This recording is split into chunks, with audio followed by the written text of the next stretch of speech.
Hello all, this is Dr. Drake Vellaut with Gunk again. Today we are going to dive into Stars Reach lore. So with every lore drop it gets more exciting. So currently there is roughly 20,000 words of Stars Reach lore available currently, which with 12-point font that is around 45 full word page documents. So we are going to try and summarize the main points for you, as well as do some commentary on the lore. If you haven't read any of the lore, you want a summary of the lore, or if you just love the lore, then hopefully you will enjoy this video. We hope you enjoy this deep dive and breakdown. The first lore drop, we start with Clere Story Scansian, or Clere for short. There is something special about Clere, and it isn't just because the story was the first lore drop. There's something different about her. She was born on Earth. She has a daughter named Sophie, who has an uncurable Ice Age disease that had reawakened somehow, and she caught it. Claire was living around Washington, D.C. area when she finds out that she got picked for this single human that was chosen for this quote unquote honor. Tests were conducted to help decide which person was going to be chosen, and through a blood test, she was told, quote unquote, "You're a match, you're one of them, you're the chosen ones." So she was seen as the hope for Earth. But Sophia was her dream. She had hoped the aliens out there in space would have a cure to Sophia's ancient Ice Age disease. And so she set off to the stars, leaving her daughter in cryosleep, hoping that she could find a cure. So we don't know what was meant by the chosen one, but it's something that is different about Claire, and we'll definitely see more that points to her being different throughout the lore that we're going to be covering. Next, we learn about Timur Draarmal, who is a novelist and a former bounty hunter. We find out has some ties to Claire, so Claire's story continues. Timur was a male Eleoni, which we find out their home world was called Rosia. Timur is enjoying himself at a bar on Gaiamar when we meet Adeline Axrick, who is a female Gurton and a doctor. This doctor is seeking information about an encounter with the spaceship Peril, which that specific expedition was led by Captain Scansian. Yes, that is the same Claire Scansian that we had just talked about. So now we know Timur was part of an expedition with Claire, which it seems this Dr. Axrick is interested about curing all diseases and, of course, an old one artifact. Maybe the two go hand in hand, or at least Dr. Axrick may think so. We get our first look at the transhumanist, according to Timur, believing that is what Dr. Axrick was. This is also the first point that eternal life gets brought up. When Dr. Akshik asks when Scansian's first officer was wounded, did it really heal him? Did it truly grant them all eternal life? This is when Timur recalls a memory of a gaping chest room with pulsating tentacle spores of the cornucopia lodged within. Which this is the first mention we hear of the cornucopia, which is a hive-like mind species that where the story goes discarded as failed old one experiments. And we get our first mention of spores and tentacles, painting a picture of what the cornucopia may be like. So definitely interested to learn more about the cornucopia. Timur just responds with a non-answer to her questions, just saying, "What are common nanobots not good for you?" So from this response, we don't know if it was nanobots or something more, but it's interesting still. And it will get more interesting, we think, later on as we continue to see breadcrumbs dropped around this topic. While Dr. Axrick pulls a blaster on Timur, which Timur is a former bounty hunter, so probably not the smartest idea for the lab doctor that had never seen real field time, but wanting to know more about this artifact seems to be driving her to desperate measures. So these artifacts are definitely interesting from a lore perspective, and at least some people and groups actively seek them, like the Doctor. During this time, we get our first mention of the clave also, which we find out from a little snippet on Discord that Raph gave us about the clave, stating, quote unquote, you can think of CCE as the political party and the clave as the shadow organization behind the party. One has pretenses to respectability, the other is kind of illegal, unquote, which we'll learn more about the CCE, the Collective for Continued Enlightenment, later on. So the Clave seems to be a shadowy type of organization of some sort. The implication that Timur can't help the Doctor even if he's inclined to assist the Clave, so we can make the assumption that Dr. Actrick is associated in some way with the Clave. So, what are Dr. Actrick's motives? Or is Dr. Actrick truly just there for the science and being used by a shadowy organization? We don't know as of now, but it's something interesting to think about. We also get a story of the aberration, which appears to be another name for the cornucopia.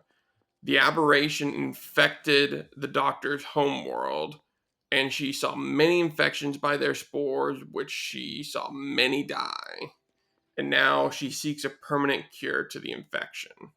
So, this little story, we get a little insight into the cornucopia and that they seem to infect others through their spores, which we even learn further down in another story, Interdicted, from Durist, that he was worried about spores and was checking for infections. So keep an eye out for spores. That is for sure. We there seemingly is no cure, which that can be very problematic. So at least makes sense for Dr. Axrick being interested in curing all diseases, as she has a stake in this game. The cornucopia killed many that she knew, giving us a little bit more backstory on the Dr. Axrick. Regarding the cornucopia collective, we get information from the Doctor stating, quote, they, as in the people infected, do not return from the collective. The aberration eats their minds, unquote. So this sounds like it alludes to the hive mind collective of the cornucopia.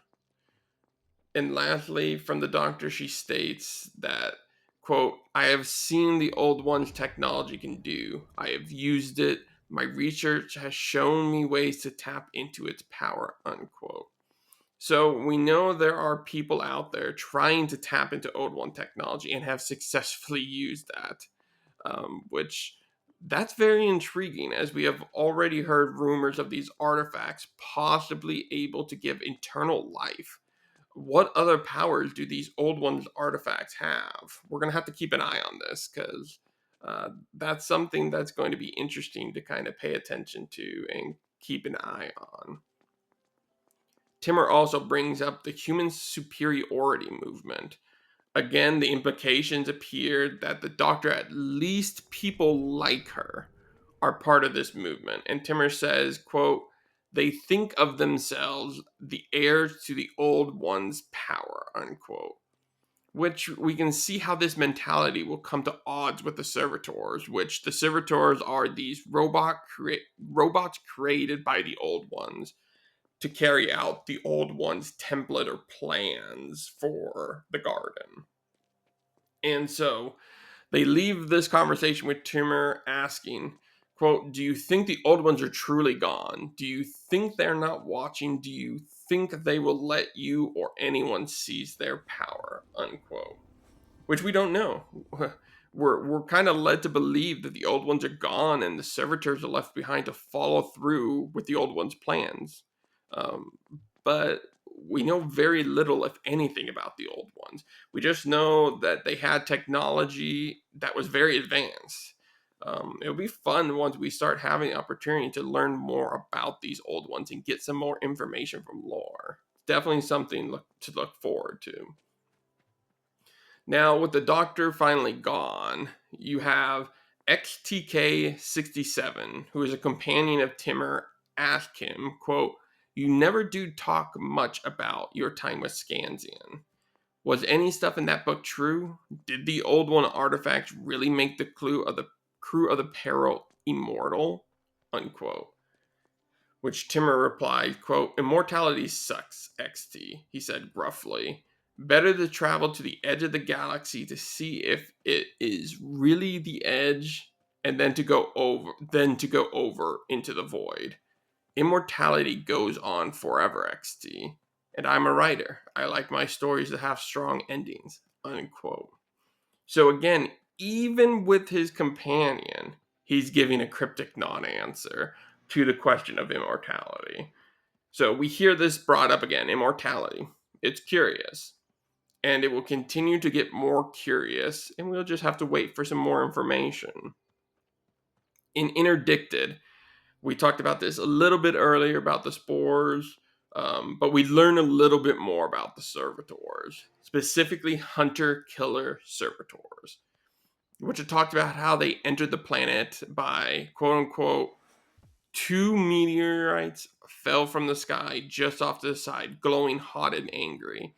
As they get close to the ground, their rate of descent slowed and a crater of sand formed around them. Two metallic balls spinning rapidly end over end. They slowed until they paused hovering and then slowly folded into the shape of two servitor hunter killers. Yeah, unquote. They definitely don't sound like something you want to get on their bad side, because it seems like they can enter a planet pretty quickly to do some scanning or whatever they're trying to look for.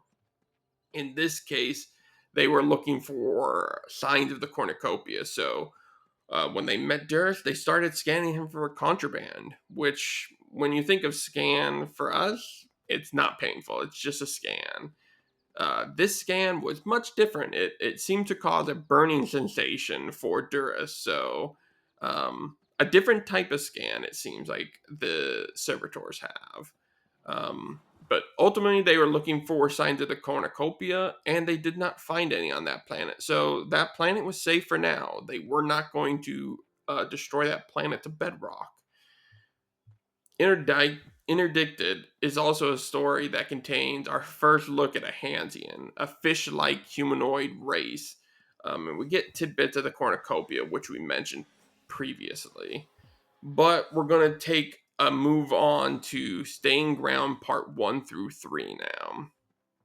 So, with this story, we are back to seeing Clere in the now and present. So, she is definitely one of the more intriguing characters, I think.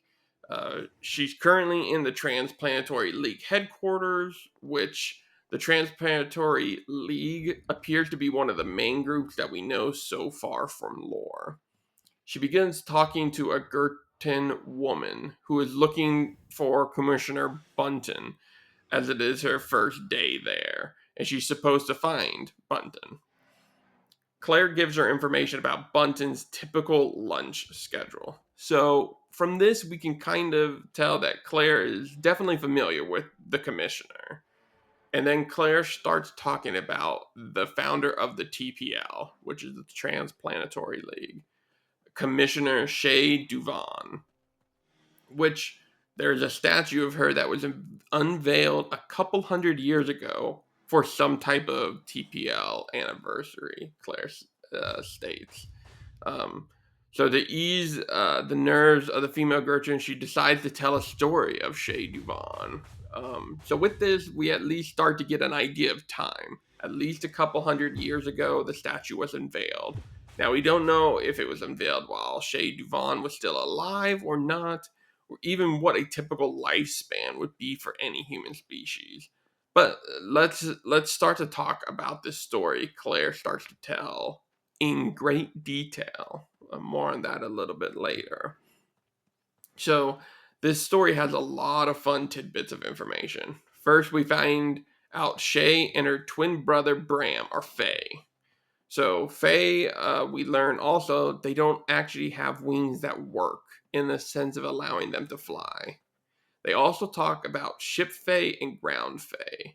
The ship Fae live like fleas on servitor ships, while the ground Fae look to the stars.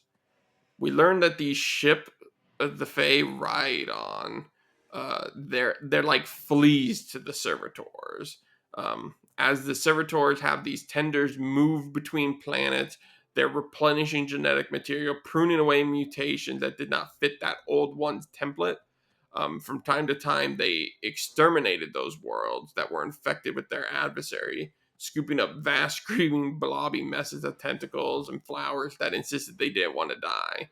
Then they would score that planet to bedrock, which the adversary appears to be another term for the cornucopia.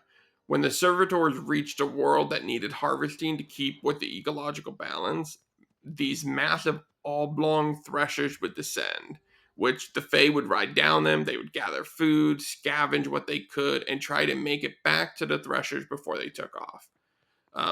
Servitors did this job, it says, with no care for the Fae. They knew the Fae were like parasites.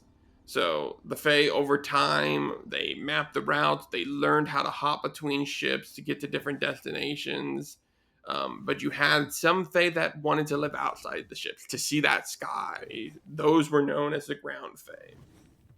So you definitely get a picture of the ship Fae being a more nomadic type of people, using the servitors to travel the vastness of space and then gathering what they need when the servitors decide they need to visit a planet.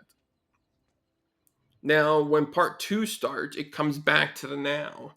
And the Gurton asks, quote, so if it's true then, the Fae have no homeworld, they lived on servitor ships? Or I guess that means that they lived in servitors since the servitors are ships, unquote.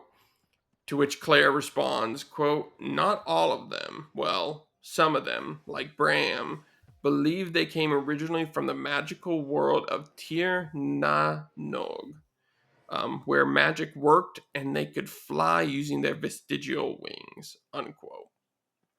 So it's unknown from this whether the Fae are without a home world or not, or if they are forever nomads traveling with the servitors, or if they have their magical home world of Tir Na Nog. But we know at least some Fae believe in Tir Na Nog. So it may be a fairy tale for some, or it could be real.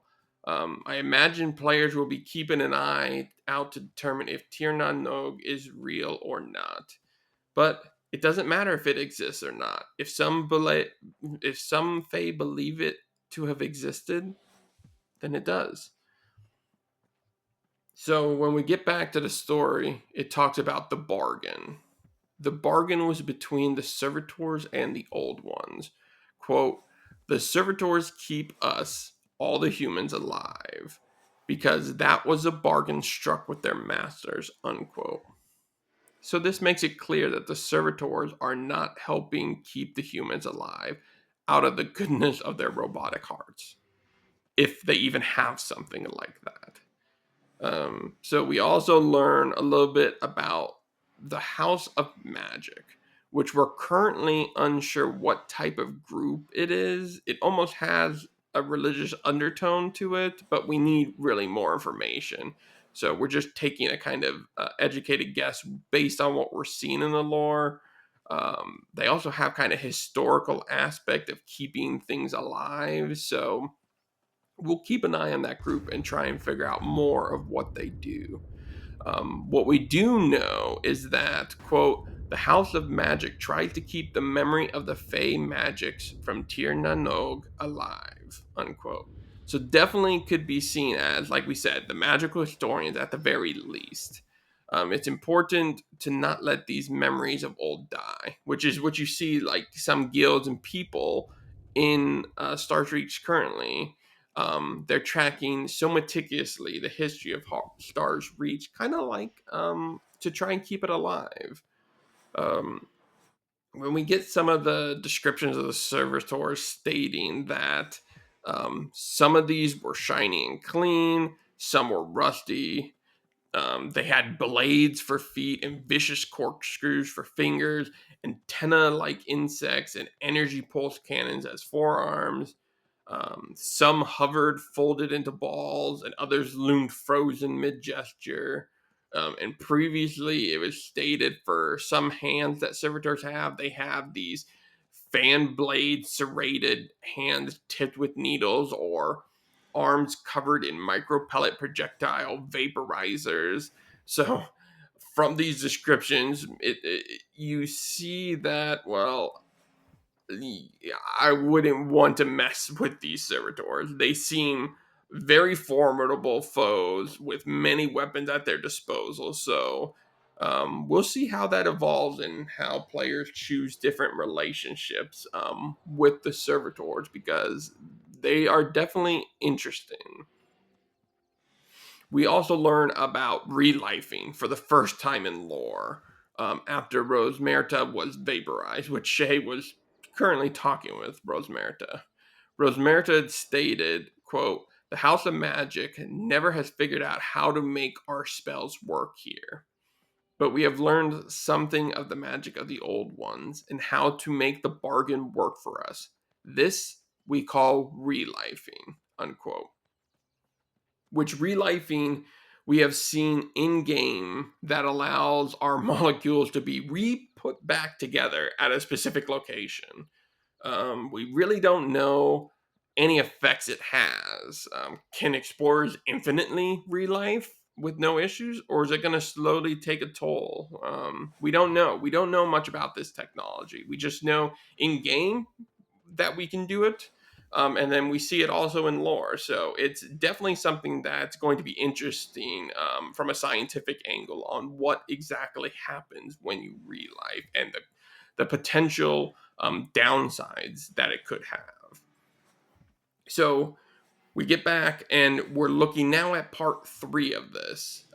So it starts back in the now, and the Gurton asks Claire if she works at the TPL. Um, and they have a little bit of back and forth where Claire states she does some field work, but then the Curton tries to get more information, if she actually works for the special projects department. Which again, from this, we definitely keep getting hints at Claire being special, with her saying, quote, "I sort of am a special, I am sort of a special project," Claire thought to herself. Yes, you could say that, unquote. So again, with this, it reiterates there's something special about Claire. And not only is there something special about her, but even she herself referred to herself as a special project. So she knows there's something special about her as well. So now we're going to get back to the story, the last part of it.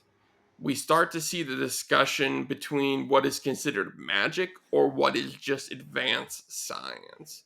Which this is an interesting discussion that, as we learn more about the lore, we'll see how much is just science or if there is actual magic to things.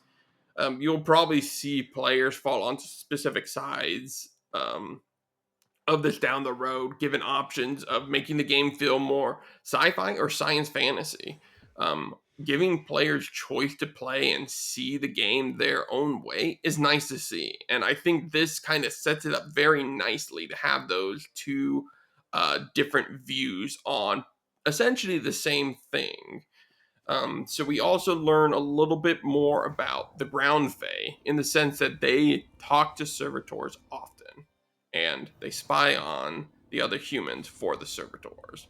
So they definitely seem closer to the servitors than any other human species, and this also adds a interesting relationship as well. We don't know if it's like a favoritism or if they're just trying to gain goodwill. We don't know yet. That's something we'll definitely want to pay attention to, the motives behind that, and if it actually gains them anything. Um, so the story ends with Shay talking to a servitor saying, "We need to update the bargain." And that's what we're left with. What specifically he says, we don't know, but Claire at least gives us some idea. She states, quote, What Duvane did was persuade the servitors that it was their obligation to keep all the types of humanity alive, and that it would require freeing them from their worlds and allowing them to spread out and live. She even talked them into letting us have some of the technology from which they were built. And that is how we got the TPL, unquote. So, interesting. Duvane, we can kind of see how Duvane is this bigger than kind of life character. Why she actually has a statue created for her. It seems like she was the one that really broke into trying to create a new future for the human species. So, very interesting. Definitely can't wait to learn more about that side of things and the creation and the more history of the TPL. So, we also then meet Timur again when he comes back into conversation just briefly. So, maybe we'll see more stories with Timur and Claire in the future. But the last important tidbits of information we get about Claire for now is when the female Gerton thanks Claire for the story by saying, quote, "Thank you. The story really was so interesting, and we owe Shea Duvan so much, even though I recognize it must have been fictionalized." Unquote. And Claire responds with, quote, "I'm not in the habit of lying," unquote. And then the back and forth they have of, quote, "Well, of course not, but it happened so long ago and you can't have known her. Even with relifing, people age and die," the Gerton said. "True," Claire says. "People do." She reaches up to a pocket on her shirt and then lowers her hand. "So is the pearl ready?" Unquote. So this is a lot to unpack. So again, we get hints of immortality again. Claire isn't embellishing this story, at least from what she says, and it almost sounds like if she had a first-hand account, if that's the case. But we know that Shea Duvane was alive hundreds of years ago at least. So how could that be possible? Another mystery with Claire. What could she be? Um, she specifically says, "True, people do," referring to people dying.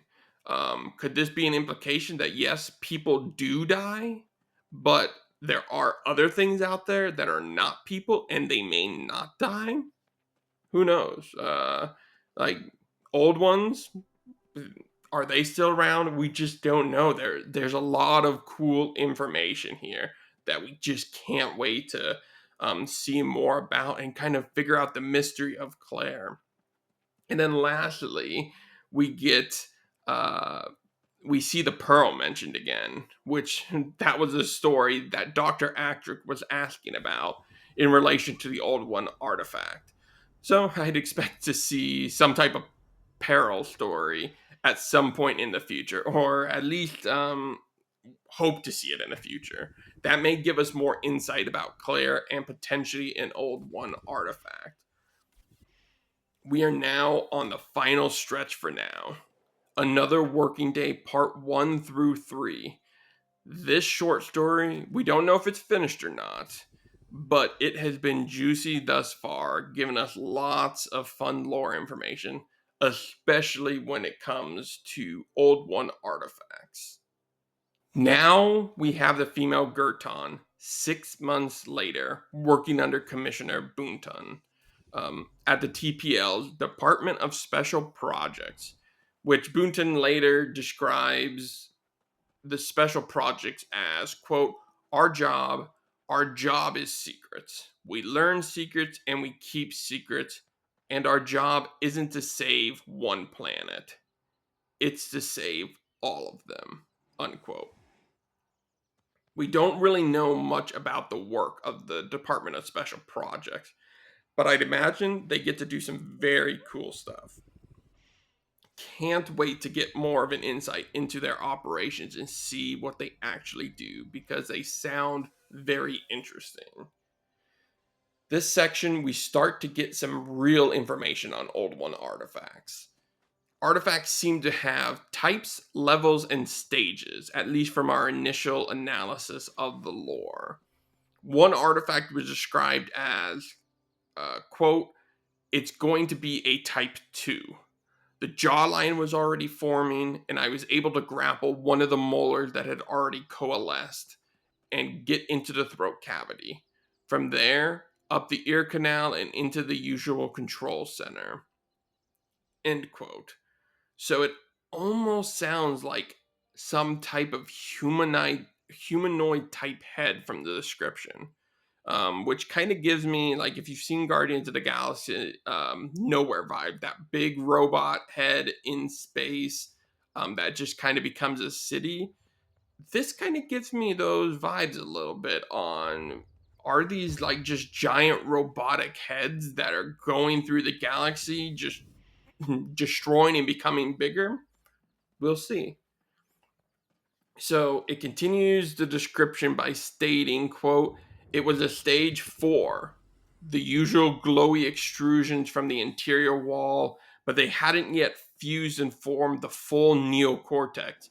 The intermediate cognitive nodules were quiescent, but the basal quasi-limbics were fully operational. As a Type 2, there are no signs of weaponry, but based on the size of the asteroid and the rate of consumption, I'd say we're looking at a final diameter around 10,000 kilometers. So a bit smaller than your homeworld, unquote. So the stages, they seem to correspond with growth or developmental growth, at least from what we can discern. And if you had a question about the size of an artifact and how big it can be, well, we at least know that this one can be around 10,000 kilometers or roughly 6,000 miles in diameter. Not quite your type of relics or artifacts that a stereotypical archaeologist would find. Um, we learn from another conversation between Bunton and the assistant that we find out that by consuming mass, the artifact is able to grow larger. And the specific one we just mentioned could eventually become as big as Earth should it consume enough mass. So, seems like these artifacts like to eat.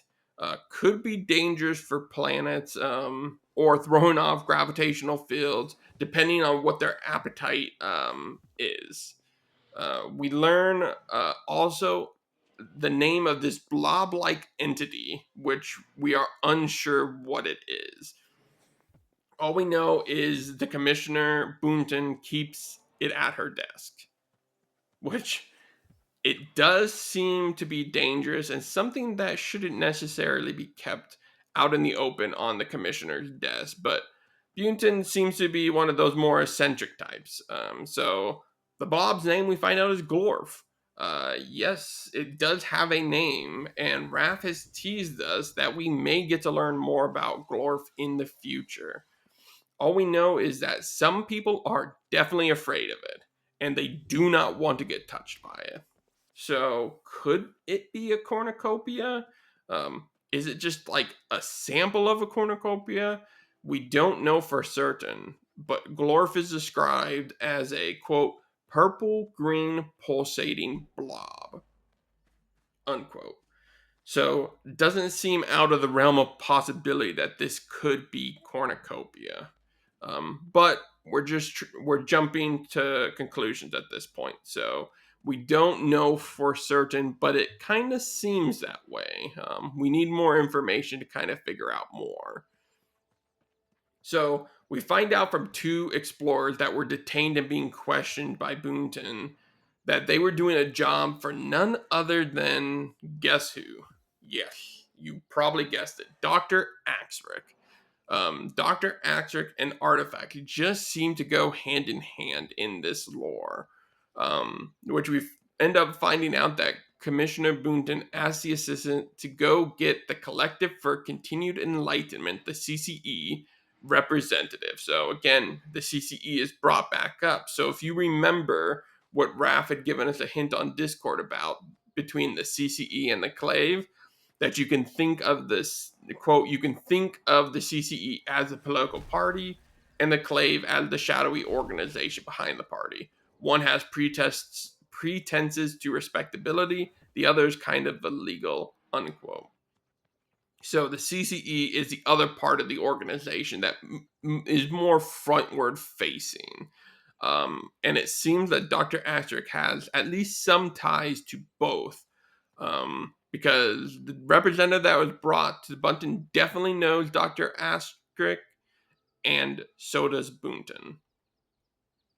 The representative that was sent over was Consul Preshirine, who is a Stokati, which a Stokati is a kind of vampire-esque type human species. Very interesting.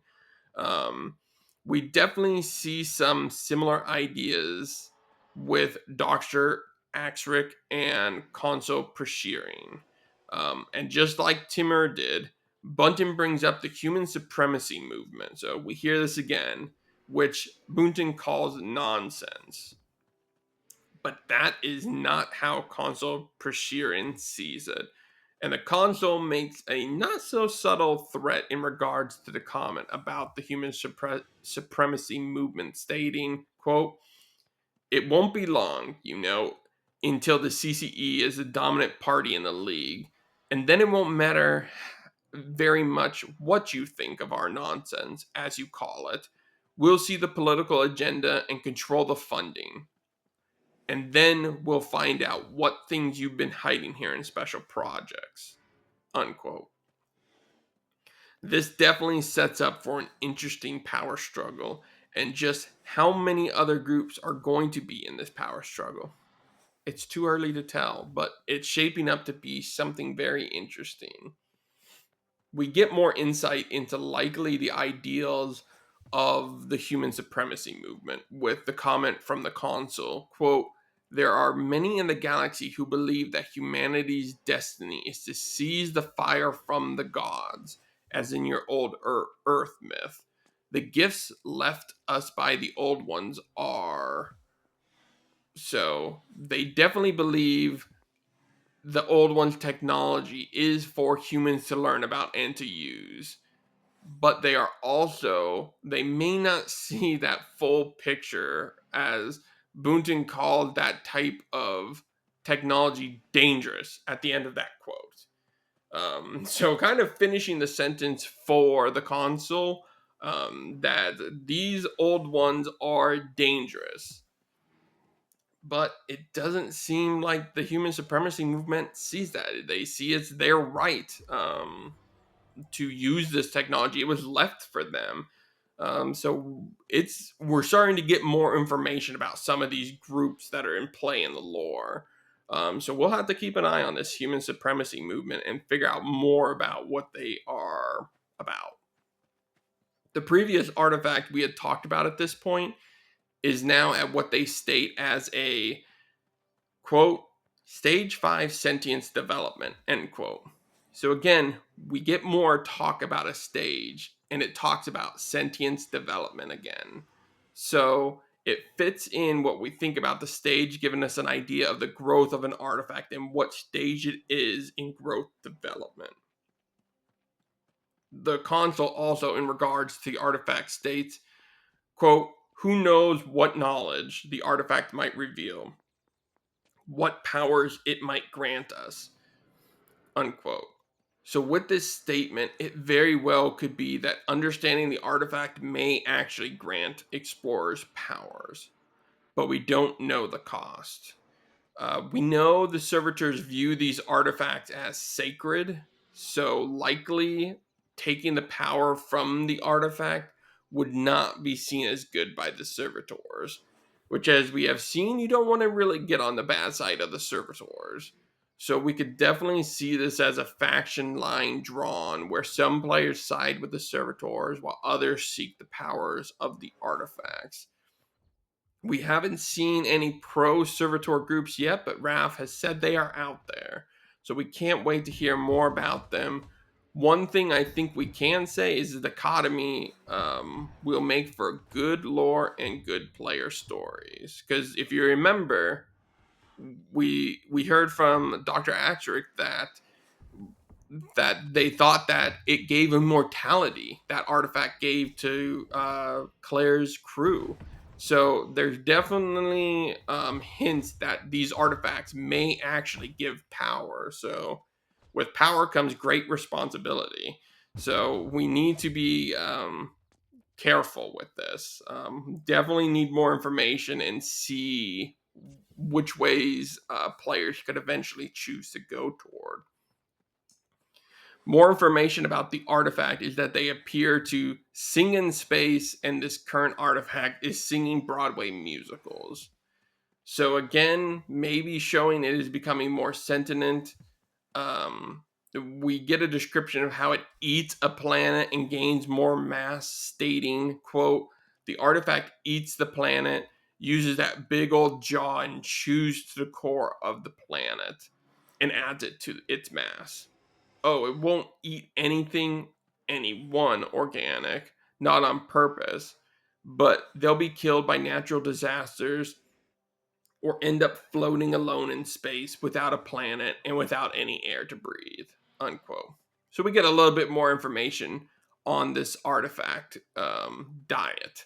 Um, we I don't think it makes the organic life forms on a planet feel any more at ease, knowing that the end result is essentially the same thing. So it'll be interesting to see if all artifacts are this way or if their diets are different. Like if there's other types of artifacts, there's just so much to think about. We definitely want to see more. We find out that the artifact is heading for Pyromyces, and will destroy a colony of explorers as well as the entire planet if something isn't done. And that is what Bunton starts to negotiate with the servitor about.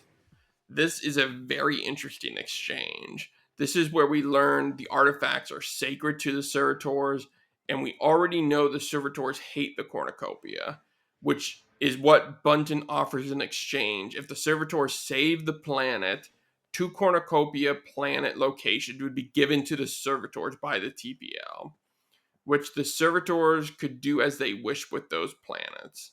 Which of the servitors definitely like that option. But as they say next, quote, but we cannot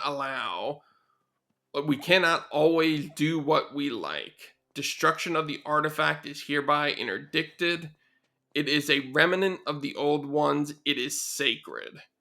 They continue a bit on later. There is no weight in human lives that can balance out the loss of a sentient fragment of our masters.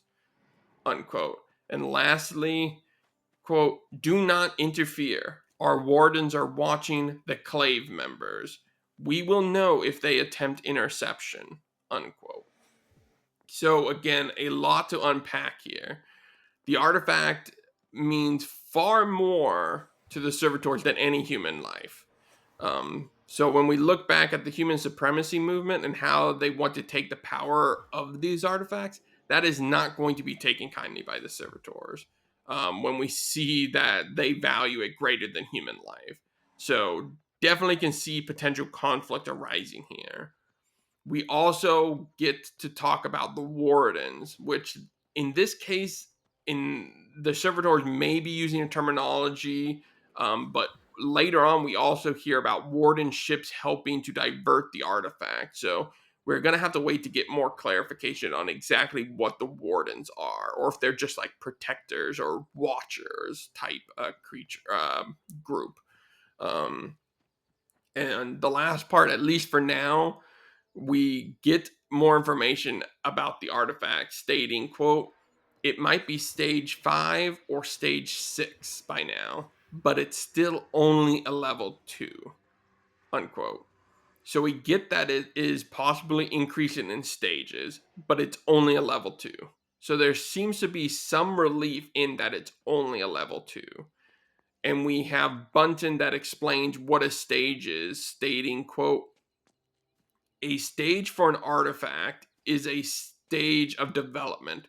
Once it reaches stage 10, it'll probably converge just like the hunter killer that just left, if it's sane and not a berserker, unquote. So it seems that some artifacts are not always sane and can go berserk. That sounds extremely dangerous and problematic, especially considering the size of how big they can get. We'll definitely be keeping an eye on that for more information. But thankfully, Pyromyces in the colony was saved. The Clave and Warden ships who used beacons to grab the artifact's attention and divert its course was successful. So we at least know it is possible to divert a low-level artifact off course. But this may not work for a higher-level artifact. We'll just have to find out more from lore and figure out what's possible. And that's all we have for the deep dive of the lore thus far. But before we end, we want to talk about some interesting parts we have seen in the lore that really makes what Stars Reach is doing special. Stars Reach devs have said we as players are part of the lore, and we do, and the things we do and the decisions we can make can and will affect the lore. This is a big statement they have made because you really don't see it in games. But the Stars Reach devs have been true to their word and have been successful in weaving what players have done into lore. And here are just a few examples. So in lore, we have a talk about this creature called Charlie, which is a creature that the assistant is unable to catch at the TPL. We later find out that she was trying to catch a space otter, which if you have been around the Stars Reach community, the space otter has kind of become famous in its own right, and that all spawned out of players. So space otters have a special place in some of the players' hearts, and we actually see that put into lore because of this. We also see Squatchy slam poetry mentioned in lore, which we've had players create content such as, I believe we have over 40 Squatchy haikus, including slam poetry. So seeing some of this stuff integrated into official lore is such a cool thing for players. And then lastly, you see the artifact heading for the colony on Pyromyces.